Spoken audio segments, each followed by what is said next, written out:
If your program is designed in a way that's going to get them to where they want to be and with where you want them to be, everybody's going to succeed because people really do want to be led. It was like one of my mentors was telling me, he said, the biggest thing I've learned in life is just do the work. Win today. Today is the only day that counts.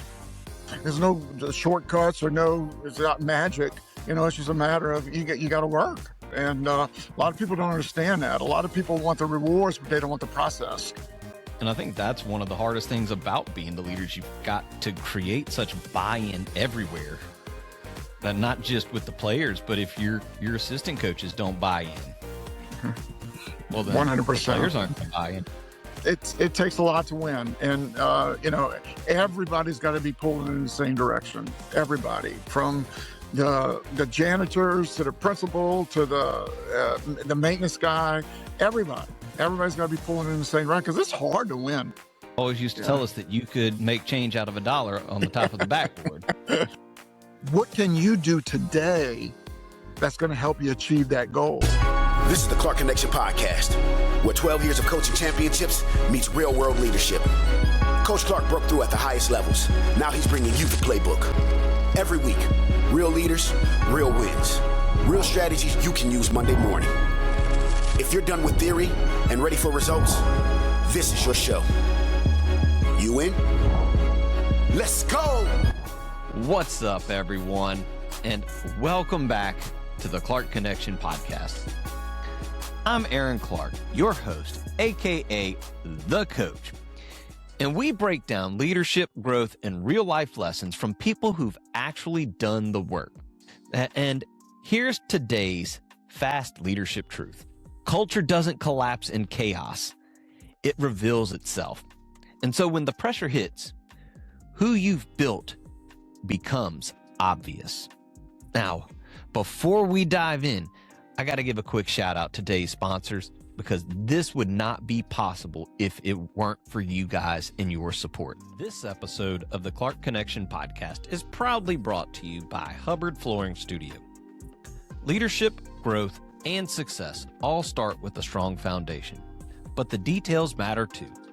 Vicky and her team don't just specialize in high-quality flooring. They also offer Hunter Douglas blinds, bringing both function and design together in one place. Whether you're building, renovating, or upgrading a home or business, Hubbard Flooring Studio helps you create a space that reflects quality, intention, and excellence, from the floors you stand on to the light you let in. Now, if you're ready to work with people who care about craftsmanship and getting it right, visit hubbardflooringstudio.com or call 225-924-1582. Hubbard Flooring Studio, covering you from the ground up. Not just good enough. Brian and his team deliver safe, dependable electric work for homes and businesses. No shortcuts, no guesswork. Learn more at steadfastelectric.com or call 225-457-7957. Steadfast Electric, reliable power done right the first time. I want to recognize Bobby with the Comfy Quest LLC for sponsoring the podcast. Bobby specializes in craniosacral therapy, a highly specialized form of bodywork, and she's one of only 2 therapists in the Baton Rouge area offering it. This work helps the body release deep tension, regulate the nervous system, and truly reset. To learn more or book a session, visit massagebook.com/acomfyquest or call 225-773-0307. A Comfy Quest, specialized craniosacral therapy for a real nervous system reset. A big thanks to Automate Integrate Professional Services for backing the show. Andrew helps businesses simplify, automate, and integrate their systems so leaders stop wasting time on manual work and start focusing on growth. Visit automate-integrate.com or email Andrew at automate-integrate.com. Automate Integrate, systems that work so you don't have to overwork. I want to give a shout out to Dr. Bob Smith, chiropractic internist, for sponsoring today's episode. Dr. Bob focuses on identifying the root cause of pain and dysfunction, not just covering up symptoms. If your body isn't performing the way it should, this is the kind of care that looks deeper. Learn more at brspine.com or call 225-291-2626. Dr. Bob Smith, finding the root cause, not just chasing symptoms. Thank you so much. I appreciate you supporting the show and helping us keep these conversations going.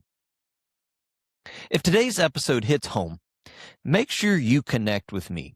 You can reach me via email, website, or you can follow me on all socials. My handles are on the screen, they're down below, linked in the description. Now, today's guest is a special one.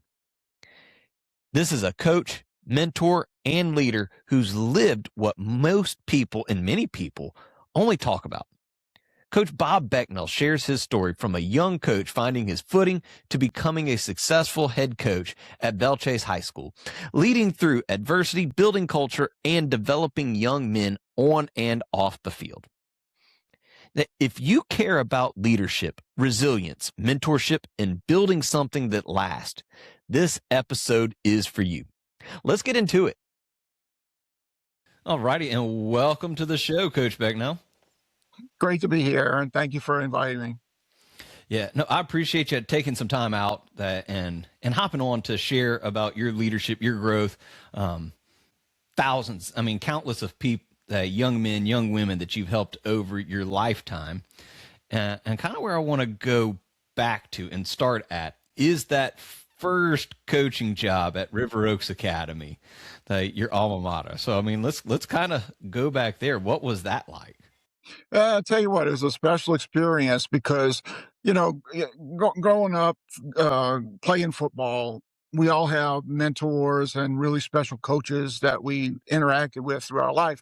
And that was my case. My high school coach, Coach Bob Becnel, was just a phenomenal coach and a leader. So he is the one that kind of inspired me to get into coaching in the first place. So, I was fortunate enough to get a scholarship to play football at Tulane University, but all through that time, I always kept in contact with Coach Rivalry, and I would come and help them in the spring, and I would come and help them in the summer when it didn't conflict with what I was doing. So when I graduated from Tulane, he's the first person I went to. I said, I want to come to River Oaks.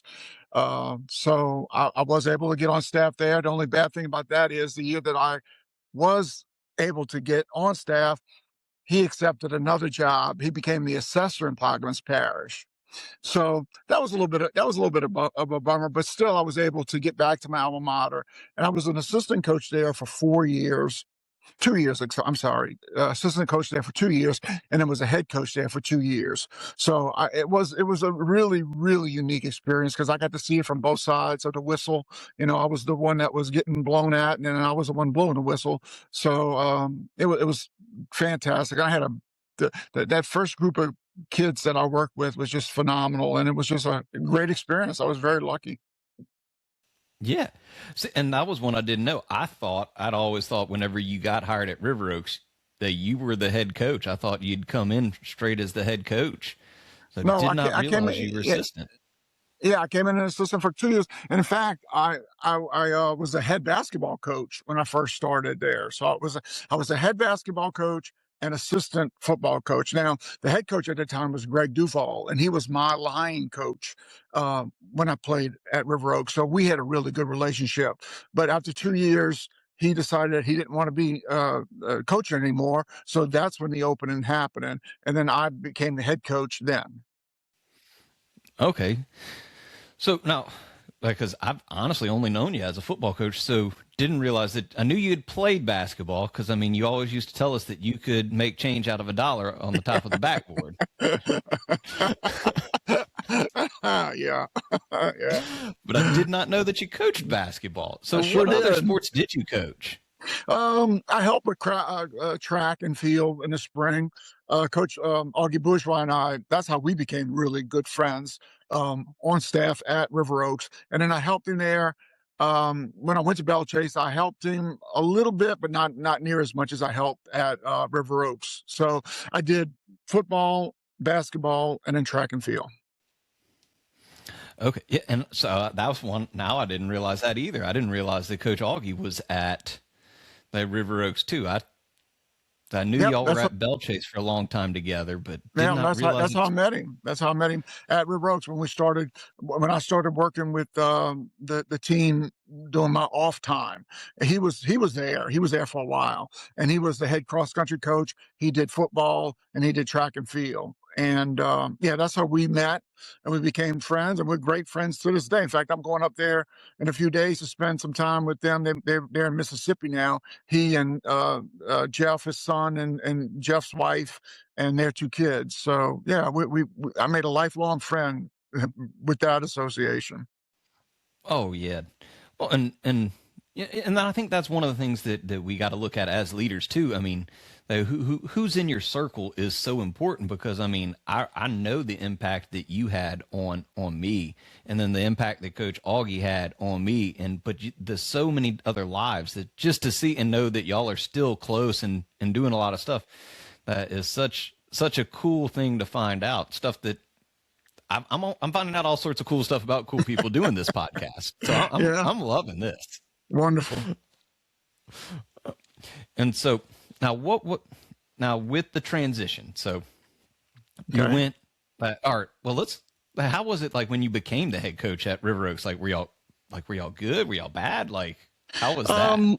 The first year we were average. We didn't make the playoffs. At that time, it was a completely different structure. The only teams that made the playoffs were first and second place teams in your district. They didn't even have a wild card then, so it was tough to get into the playoffs. So the first year, I think we were maybe 5-5 or 6-4 or something like that. The second year, we were 7-3. And then we were the district, so long ago, district champion. Okay. So we went to playoffs. We won a first round playoff game, and then we lost the second round playoff game. Wow, that's pretty impressive. I mean, second year head coach, then making it to the playoffs, and then winning in the playoffs. I mean, just winning in the playoffs is a big feat. Yeah, and like I said, especially at that time, because the amount of teams were a lot less, and to get in the playoffs, you really had to have a pretty good record, and you had to be a pretty good team. But I had a great group of guys that year, and they were just like a band of brothers. And I that's what's so good about Facebook. You can track people down like that, and to hear their stories now and what they're doing. Some military, some business leaders, some just really influential people. And it doesn't surprise me. It doesn't surprise me, because that was such a great team in terms of character and the way that they went around about their business. They really love football. They love being coached. They love hard work. All the things that, you have to have those things to be successful. If you don't have those things, you're not going to be successful. Oh yeah. It was like one of my mentors was telling me, he said, the biggest thing I've learned in life is just do the work. Do the work. Absolutely. Absolutely. There's no shortcuts, or it's not magic. It's just a matter of you got to work. And a lot of people don't understand that. A lot of people want the rewards, but they don't want the process. The process is where you win it. And when you get people to buy into the process of what that is, whatever that is, then you're going to be successful. But if they don't buy into the process, it's not going to be pretty. Oh no. And I think that's one of the hardest things about being the leaders. You've got to create such buy-in everywhere, that not just with the players, but if your assistant coaches don't buy in, well, then 100%. The players aren't going to buy in. 100%. It takes a lot to win, and everybody's got to be pulling in the same direction. Everybody, from the janitors to the principal to the maintenance guy, everybody. everybody's got to be pulling in the same direction, because it's hard to win. It really is. When everything goes well. So if you're not getting full buy-in from the whole group, it's going to make it that much harder. And I was fortunate because, the places I've been, and I have been in the two, I coached at basically two places. Both places were really great in terms of culture and buying in and wanting to do the right thing. Yeah. No, and that was one, like, I know as a young man, that was one I took for granted. I was fortunate enough, had a good middle school team that was a part of. We won a lot of games. That started off, that first high school was that, and then transferring in at all locations, had very successful programs. And then when we went to college, yeah, golly, I just did not realize how hard it was to win until we got to college, just because I'd been fortunate enough to be under great leaders and didn't know it until well after I'd been out. I think that's where we all mess up as the players. We don't realize what our leaders did for us in those days. Yeah, it'd be nice to go back and relive it backwards. Knowing what you know now, you can really savor the good times and understand. Oh, this wasn't so good. Yeah, because I would definitely back then go slap young Aaron around. Good deal. But what's that like? Thinking about that now, though, like, what's one thing that if you could go back to those River Oaks days, what's one thing that you would have told the young Bob Becnel? Yeah, that's a great question, Aaron. And I think about that. I really do, because I felt like at the end of my career, I was, and I'm not being boastful or anything, I was a much better coach than I was when I started. I was very, I was enthusiastic. I wanted to do it and all that. But coaching is a technique, and just like anything else, you have to learn different things. You have to understand different things and understand people more. But the one thing I guess really hits home with me is that people will give what you want from them. And if your program is designed in a way that's going to get them to where they want to be and where you want them to be, everybody's going to succeed, because people really do want to be led. Without a doubt, everybody wants to be led, but they got to understand it. They got to know where you're coming from. They got to know, you got to give them a vision. You got to give them all of the like, this is what we're doing. This is why we're doing it, and blah, blah, blah. So if I could go back and do it, I always was organized. I've learned so many different organizational tricks and different things as far as coaching goes that I wish I would have used then. Different motivational things, how to get to people, how to understand people, more or less interacting with players. Of course, you always learn better offensive schemes, defensive schemes, and things like that. But I'm just talking about the handling of people and the way to motivate people. I would spend more time on that and getting to really understand the players and, getting them to, like we talked about, to buy in. Yeah. Because that's one, like, I look back from, I ran into one of my first kids that I'd ever coached not too long ago. And I was like, dude, I just want to apologize. I didn't know what I was doing. Yeah. You were great. And I'm like, no, I was awful. Yeah. I know the feeling. But, you are what you are when you are. So it's just, but as long as you learn and you do better, then that's a key point too. Hey, if you've liked what you've seen so far, make sure you like, subscribe, and follow the show. That way we can continue to bring you great guests and great content like you've seen so far. Now back to the episode. Yeah, it's just getting that one step better every day, one step better every day. Oh yeah, absolutely. And just keep working on that. And so that went from River Oaks to Belle Chasse. So what was it that caused the move from River Oaks to Belle Chasse? There needs to be a book written about that. We can do a separate episode. It's just an incredible story. I mean, Belle Chasse and the Rogues were arch enemies. They had a really strong rivalry. Um, I, I I I didn't know the future for Rogues because of they were having some difficulty as far as financial, keeping the school going and all that. So I knew that their days were kind of numbered because of just what was happening in the world at that time. So I had gone to Belle Chasse and I spoke to the principal. I had a meeting with him, just me and him. I said, look, if y'all ever looking for a coach, I would be interested. At the time, they had a head football coach, and they were really successful. But the principal decided that, you know what, this is a good time to make a change. So they basically let the head coach go and open the position. And I was fortunate enough to get that job, which was the best move that could ever happen. And, you talk about looking back and seeing the hand of God, and trust me on this one, the hand of God was on that situation, because for me to get from being the head coach at River Oaks Academy to Belle Chasse High School is a far, far bridge. And a lot of things fell in place, and I was able to do that. Yeah, now I knew there was the rivalry, and that's why I kind of thought, like, all right, so how did you get from?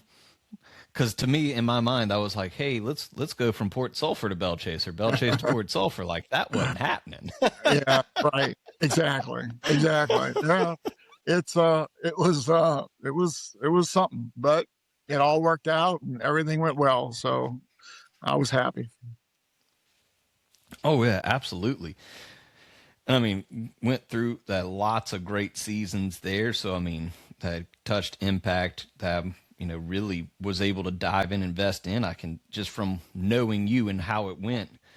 I think he even said was it 26 straight seasons with a playoff appearance, except for the Katrina season. I mean, just phenomenal. And we missed that the Katrina season. We played two football games. Okay, we came back and we beat Helen Cox. That was game number 9. And then our last game was scheduled against Central Lafourche. If we'd have won that game, we would have. At that time, they were doing PowerPoints of our core down. We would have qualified for the playoffs. Yeah. So really, we were winning at halftime. So we missed the playoffs that year by a half, even in the Katrina year. So yeah, that was something. So we only played 2 football games that year. So now, were y'all playing at Central Lafourche, or were y'all in the cage? No, it was in the cage, both of them. We played both, and that was a whole nother story too, because we didn't have lights. We because of Katrina, we didn't have lights, so we got these generator lights to come out, and we did it. It was amazing. It was amazing what we did to make that happen. Because I said, I don't want to. These kids deserve something. They already got lost 8 football games due to nobody's just what happened. So we try to make it as a good experience as possible. So we got the lights and all that, and you could hear the generators going through the game, and it was something. But yeah, we played them both. We played them both at Belle Chasse, and like I said, we beat Helen Cox, and Helen Cox was a pretty good team. So yeah, and that was the first time that we came together as a full parish. Now we had players on that team from Buras, Port Sulphur, and Boothville. So that was the first time that happened, and that that was a unique experience in itself, because everybody was rivals then. I mean, Buras and Port Sulphur were rivals. Boothville and Port Sulphur were rivals. We were rivals with everybody. So to get everybody in the locker room and to play, that was just an unbelievable, unique experience. Yeah. So let's talk about that. That's one I did not know, because I mean, I was in college, so I'd graduated, and then was at Belhaven University at the time. So I didn't know about any of that. Right, because when the hurricane hit, it devastated the lower end of the parish. It basically wiped out all the schools. So they all were scattered throughout all Louisiana. I know a lot of them went to North Louisiana, East Louisiana, West Louisiana. So when the school opened back up, the school didn't open up until about mid-October. A lot of them did come back. And then we decided at that time, we're gonna play, and brought them all in, and it was just special to bring them all in and see them in the locker room, because they all wanted just to play. They just wanted to play, and then great friendships were made. Um, there was a little bit of tension, but that was soon broken because everybody kind of said, you know what, we're all here for the same reason. Let's make it happen. But yeah, we had players from every single part of the parish: Phoenix, Bluefield, Buras, Port Sulphur, and Belle Chasse, all came together and made a team. No, that is special. I mean, it kind of almost sounds like some like a Disney movie. We call it Remember the Cardinals. Yeah, it was something. It really was. And then the next year, then South Plaque opened, and then all of the lower end of the parish went basically to that school. We kept some, but most of them went down there, and then they had phenomenal years. I mean, say some of their football teams from down there could have beat anybody in the state, any level. I mean, they were crazy. It was just crazy how good they were, and they had a lot of success. Yeah, and I was about to say, and I even think because where my mind is going, like leading you as the leader during that, having to be the one to, to manage the Coach Crutchfields that's coming up. I mean and I'm assuming he was on your staff. He's a strong, great coach. Beyond unique. Beyond unique, because I mean, and just plain and simple, we had a very strong rivalry. Yes, we did. Very strong rivalry, and for us two to come together, it took a lot. It really did. It wasn't always pretty, and it always wasn't nice. But as far as him coming, both publicly, we did a good job. But there was just, you're a competitor, and you just a lot of things that happened in the past, and it was, I'm telling you, it was crazy. It was crazy. Well, yeah. I remember those were some fun. I mean, coming off the bus down at Port Sulphur and welcome to the jungle. Like, dang, what did I just walk into? Yeah. Oh yeah. They're very, very, very serious about their football now, as we were too. But yeah, that's what made it a rivalry, because both teams were generally pretty good, and then we would win, they would win, and it was something. It was a lot of fun. Yeah. I'll say that was why, because I remember we ended up with, that's why I was like, I got to put the black jersey up. That's how we ended up with the first black jerseys, because they had went and made the switch, and so we did the same thing. Right. You got your name on the back. Yeah, that was nice to do that. And we just little things that I would think of to do like that to get players excited, and little pride. So yeah, it all worked out. Absolutely. And so, then the next season after Katrina. So fast forward, I guess, was it 3 seasons? Because it was in 2008, right? Was when you finally, they won your state championship. Right. But in 2001, we made it to the Dome. We were runner up, and that was a unbelievably talented football team that really, really worked hard. Didn't have a whole lot of super big guys, but we had talent. We had Chris Henry on that team. We had Shane Shelley on that team. Tim Reddick was on that team. Just a bunch of great football players, and we beat some really good football teams that year, especially in the playoffs. But we just kind of fell apart there with Parkview Baptist. Parkview Baptist was really good.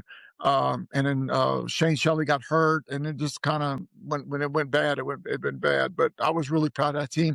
And then in 2008, we made another deep run, and in that year we played Shaw in the regular season, and they had beat us by 1 point.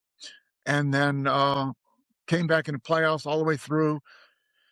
Unbelievable game at Bastrop. You know, to me, that was one of the greatest football games in Louisiana high school football history. I know that's wow. You know, that's saying a lot. But Bastrop had won 4 state championships in a row.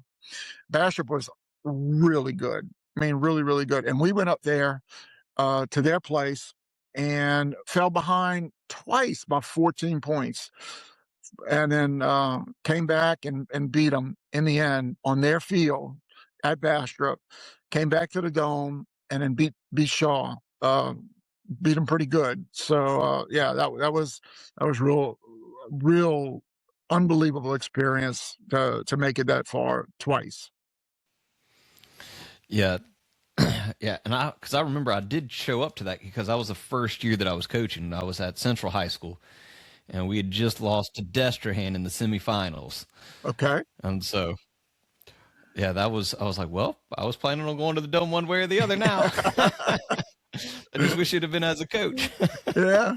Oh yeah. It's a unique experience when you're down on that floor and set up in the stands. It really is. And it's just something I'll never forget. You know, I played in it because I played at Tulane and I played in the Dome for 4 years, but being on the floor and coaching, it was special. Yeah, it definitely is special being on that floor down there at any of those. It's just something you never forget. Even I'd got the opportunity, when they used to do was it the Nokia Classic, that the opening kickoffs? And so that was always I got to be a part of that once, and that was a lot of fun. Yeah, that was a lot of fun. Absolutely. So speaking of, all right, played at Tulane. I know that was one that I always loved hearing your stories about playing and all the different, especially that when you beat the Tigers in Death Valley. No, we didn't. We didn't. We beat them in the Dome. We didn't beat them in. Oh, yeah, we beat them in the Dome. Yeah. We played them 4 years. At that time, Tulane and LSU played every year. Last game of the year, every year. But I made the traveling team my freshman year. We played them in Tiger Stadium. I got to play on a punt return, so I got to play that year. Then we played them in the Dome. I started that year. They beat us. Then we went to Death Valley. My junior year, and I was they had Charles Alexander was their running back, and a phenomenal running back, hardest I've ever been hit in my life was by Charles Alexander. They beat us there, but then my senior year we played them in the Dome, sold out, beat them 24-13, and that was really a great experience. Yeah. Well, I was going to ask you about the Charles Alexander, because I always thought that was the funniest story. Because I mean, for the guys, if you're listening, if you had never actually met Coach Becnel, that he's like 6'3", 6'4". He's a big guy. He's an All-American linebacker. So I mean, big guy. And so I always thought this was a funny story about tackling Charles Alexander.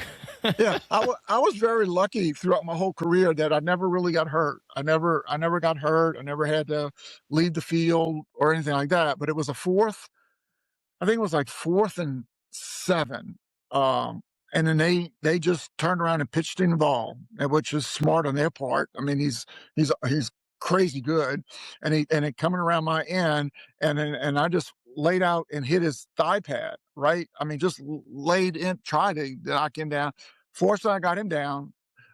He got 6 yards instead of 7, so they had to punt. But we were right on our sideline, so all I did was just roll. I was hurting. All I did was just roll off the sideline right there, and then I got up gingerly, and then I went and sat down. But if we'd had to play, if he would have made the first down, I couldn't have played. That would have been the only time in my whole career that would have happened. So it's fortunate that it was 4th down, and then they punted. So I was okay. But that was a hit. I'll never forget that as long as I live. No, I mean, that's just one of those guys, just a phenomenal. He was a phenomenal football player, and I just always thought that was funny. and he went on in the pros and had just a tremendous career. And I know he was the real deal. No doubt about it. He was the real deal. Oh yeah. I just lost train of thought where I was going to go next. Now, I guess let's talk about what was that like beating LSU in the Dome. Well, it was one of those things that arch rivalry. We're their little brother. They would always get all the major publicity. We were just like a side thought. But that year, we were actually having a really good year. We beat some good football teams. We beat Ole Miss in the Dome. We beat Stanford that year. We were 9-2 actually at the end of the year. So yeah, and they were good too. That was Charlie McClendon's last year. So that was Charlie McClendon's last game in the Dome, and they went to the Tangerine Bowl that year after they played us. So they were a good football team. So the buildup was pretty good. Like I said, it was packed. The Dome was sold out. And to beat that team, it was because we had worked so hard. We had come close the years before in terms of having a good football team, but we were really good that year. And it was just another thing of guys coming together and having great coaches and great leadership and great camaraderie in the locker room and just hard-nosed people, because we had people that were starting on the offense and defensive lines that I look today and I go, God, we were so small. But yeah, we beat like I said, we beat LSU, beat Ole Miss. Then we wound up playing Penn State in the Liberty Bowl. Penn State the year before had played Alabama in the Sugar Bowl and lost the national championship by 1 yard. So they were a really good football team, and we lost to them 9-6 in Memphis. But that was a great year. Great football team. Great year. Yeah, and I was going to say, because I was trying to find where I was like, I know you gave me all this stuff. So, and yeah, when you said it, Liberty Bowl, Penn State, like that, I mean, that's a cool thing too. Just to have been able to do all that, play all that, all the neat experiences. And then I remember what I was going to say, because with one that you used to say all the time, especially when we were getting ready to play, whoever, if we were playing like a big running back or whatever, you'd always be like, just remember, guys, the bigger they are, the harder they hit.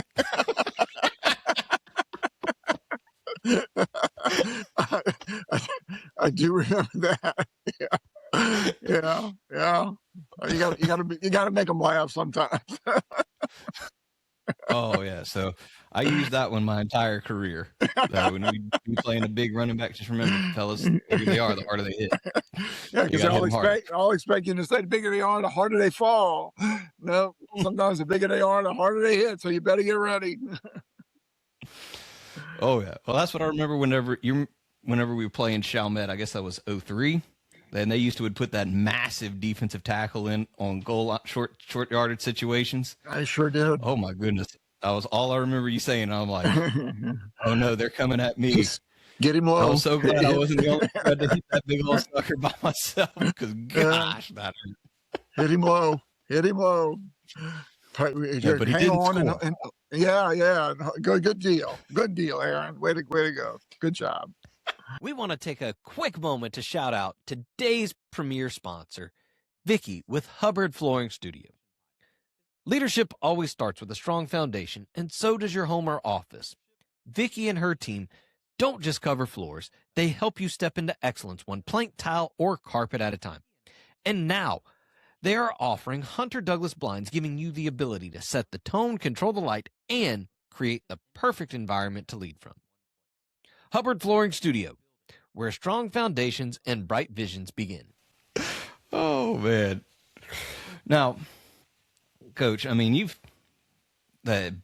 performed at high levels, that you went and played major D1 college football, that won a state championship, several district championships. I mean, with all this different success and winning, I guess you would say, what would you say would be like your main key that you would tell a leader? What does it take for them to experience, I'm just going to say success, because to me, success depends on what your definition of success is. Yeah, Aaron, that's a great question. It's one of those things that if I could go back and do it, I think one of the biggest lessons that I learned throughout the years was two words: win today. Win today. Today is the only day that counts. You go into a room and you say, okay, guys, who wants to win a state championship? Every one of them is going to raise their hand. Every single one of them is going to want to do that. But then, fellas, that's not till months away. That's not till months away, or days, whatever. What can you do today that's going to help you achieve that goal? That means waking up, eating a good breakfast. That means getting to school on time. That means making sure you got your homework. That means making sure you're sitting in front of the class and taking good notes and doing what you're supposed to do in class. That means coming to the locker room with a great attitude. That means having a great practice today. That's the one thing that I really, really would harp on as a young coach that I learned through the years. So to me, one of the biggest things that you can do is to really focus on today, because today's the only day you can do anything about. That's it. You can only control what you're doing today. Yeah. And I mean, that just gave me like, man, I'm back in the huddle. They on one knee listening to coach tell me this after. It's been a while. But so how do you go about then making sure that not just your team, but how do you as the leader do that? How do you focus on and keep the present the present? I think it's by example, and I think that in terms of you have great communication with your assistant coaches. You tell them what you need to get done. They put in their input. We work together. It's a teaching process. Everybody doesn't understand that today is important. So once you teach them that, then they emulate what you're doing, and then they start carrying that over to their players. So it's a learning process, because it didn't come natural to me either. Because I always, I didn't, that we want to win. We're like, okay, but what are you doing today? What are you doing today? Everything. Right. Yeah. I mean, that it just made me think, because, in my quiet time this morning, I was reading through the book of Ezra. And right there at the end of chapter 9, it talks about, in the leaders that were the ones that were doing the sins against God. And so they were causing the rest of the nation to not follow God. And I was like, as you were saying, it just reminded me, we've got, as the leader, we have to lead by example. If we're not leading by example, they're not going to do it either. 100%. And so now, as we're kind of getting towards the end a little bit, Coach, one of the things that I do like to ask people, I believe that all leaders are readers. Not all readers are leaders, but all leaders are learners, and they're constantly looking to learn. Yeah. And so what's one book that you would recommend all leaders read?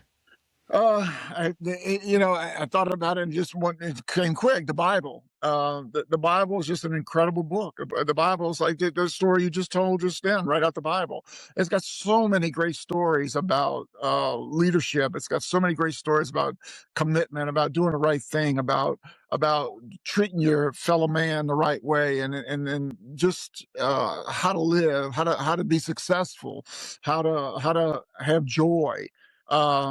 The Bible is just an incredible book that it just leads the pathway to so much success in so many areas. So, there's a lot of great books out there, a lot of great books. But to me, focus on the Bible, and that let that always be a starting point, and then it'll direct you to other ways.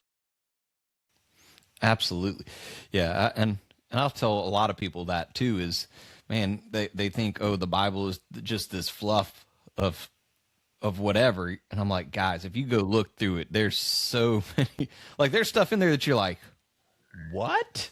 Unbelievable. And it's human. It's human. And it just shows how God deals with human and makes it all for his glory and being successful, like I said. So yeah, the Bible's incredible. Incredible. Yeah, and I mean, I love how just gracious God is with all of us. I'm glad he doesn't treat things like I treat things. Yeah. Yep. Yeah, because he's loved, and we have a hard time dealing with that sometimes, because we always look different directions and for different motivations and things like that. But he just loves us, and then he'll laugh at it. I'm sure he just, oh my gosh, look what he's doing now. But I love him, Mhm. and I'm gonna show him the way if he'll just look at me, and then I'll tell him. But I'm not gonna make him do anything. So yeah, it's something. It is. It's because I think about that all the time. Talk about with my two sons, like, guys, if God treated us like we treated other people, I promise you, I wouldn't be here right now. 100%. Yep, I agree with that. Oh yeah. And so, I know one of the things that we were talking about too, that leading into this is, I was saying all leaders are learners, and you were telling, and it just kind of that impressed me that hey, here's my former coach, one of my former mentors, that's still working to get better. So what are some things like that you do to work on your professional development, personal growth, to stay sharp? Well, the internet is unbelievable nowadays. I wish they had the internet back when I was coaching, because the amount of resources on the internet is crazy. And I find myself hours just going down rabbit holes of how to stop the veer. And I'm going, you know what? I never thought about that before. And I can see this and I can see that. Or wow, look what they're doing. Look what they're doing in their off-season program. That we could have done that, or we could do that, or anytime that Nick Saban speaks, I'm just all sponge, because he's just so good. He's got so much good stuff that and it's no wonder why they were as good as they were for as long as they were, because he just did it right. But there every little loop and cranny that I can find, I'll just be on my phone just swiping away, and then I'll get caught and I'll look at the time and go, oh my gosh, I was here for an hour. Oh wow. And it's all little things like that. So there is some really, really good content on the internet, and on Instagram and Facebook, and just it's unbelievable. So that's where I'm doing my learning right now.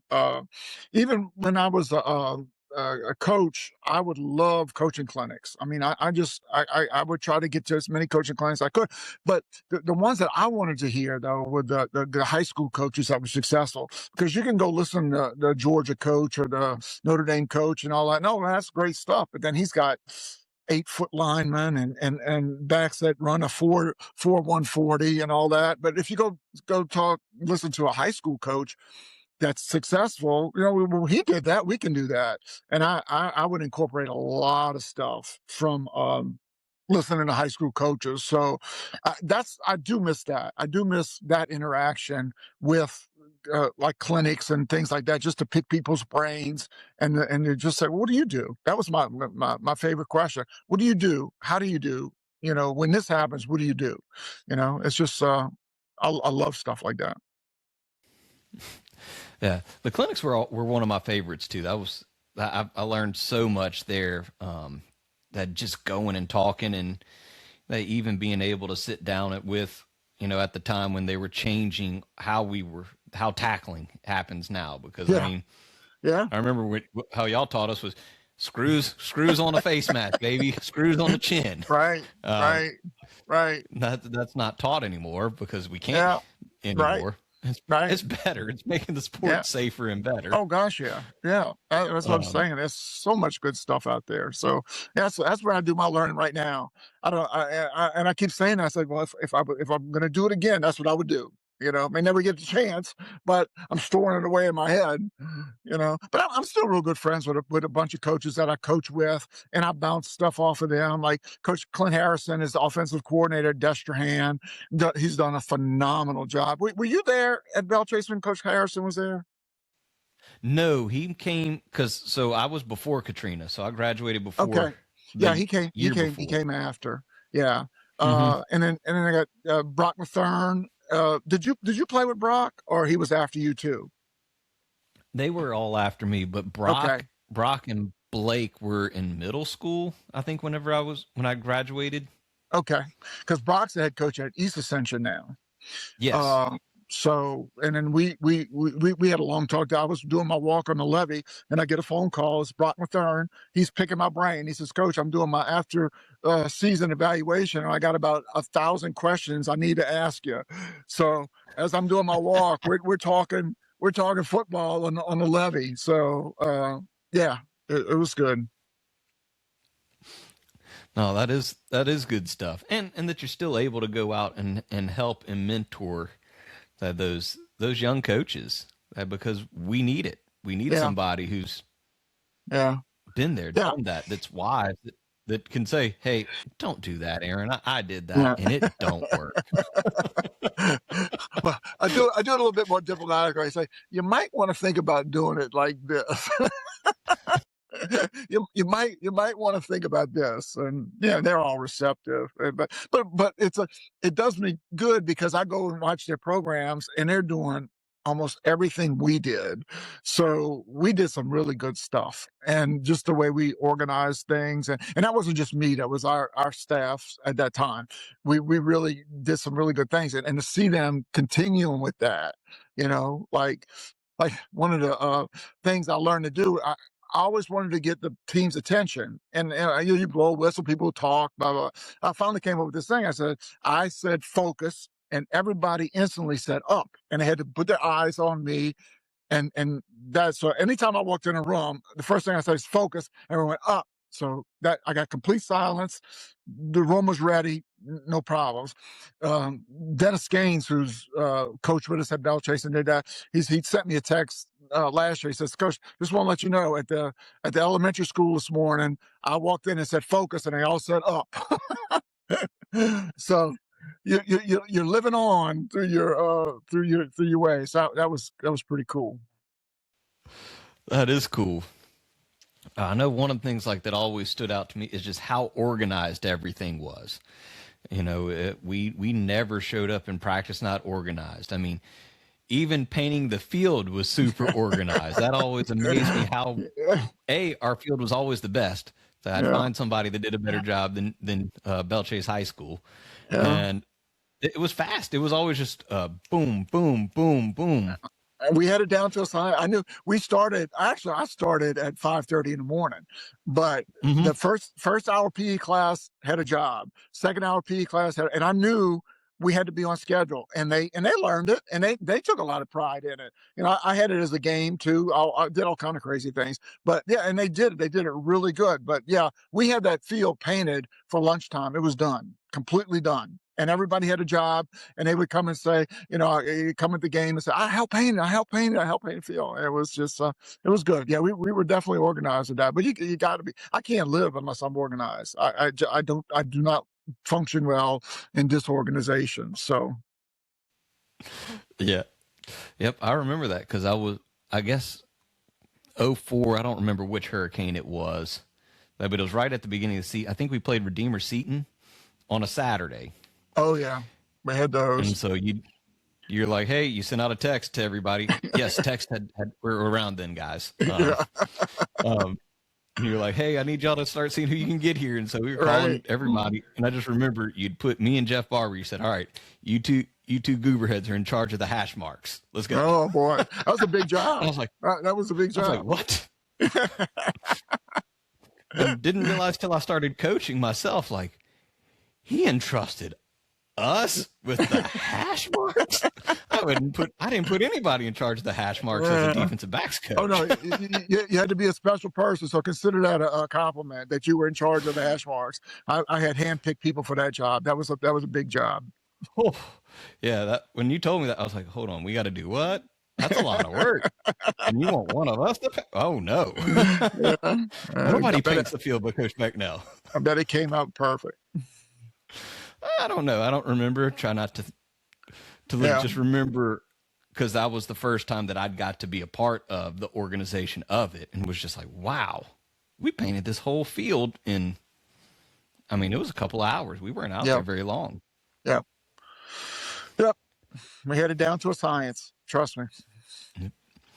All right. And so last question that I ask everybody, Coach, is, what's one thing that I should have asked you that maybe I didn't ask you? Oh, good question. Hey, you did a great job. I remembered a lot of good things there. I, nothing comes into my head. Off. I mean, you covered my life pretty much as a player, as a coach, the whole way through.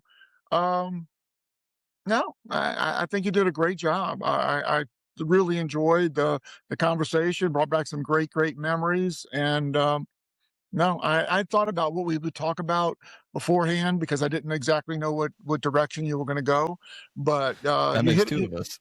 yeah, yeah. But I think it went well, and it was great reliving all that stuff. So no, you did a great job. I'm good. Well, it was my pleasure, Coach. I enjoyed getting to. I mean, I had a lot of questions about the River Oaks because I didn't think to ask that as a young man. I didn't Right, care. Who cares? School that shut down.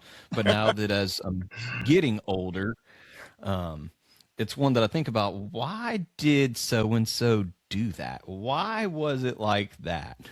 right. Um, and just hearing the stories, I just thought you and Coach Augie met at Belle Chasse. I had no Yeah, idea it went even before then. yeah, So yeah, this has been a lot of fun for me, even hearing the backstories of different things that we weren't a part of. yeah.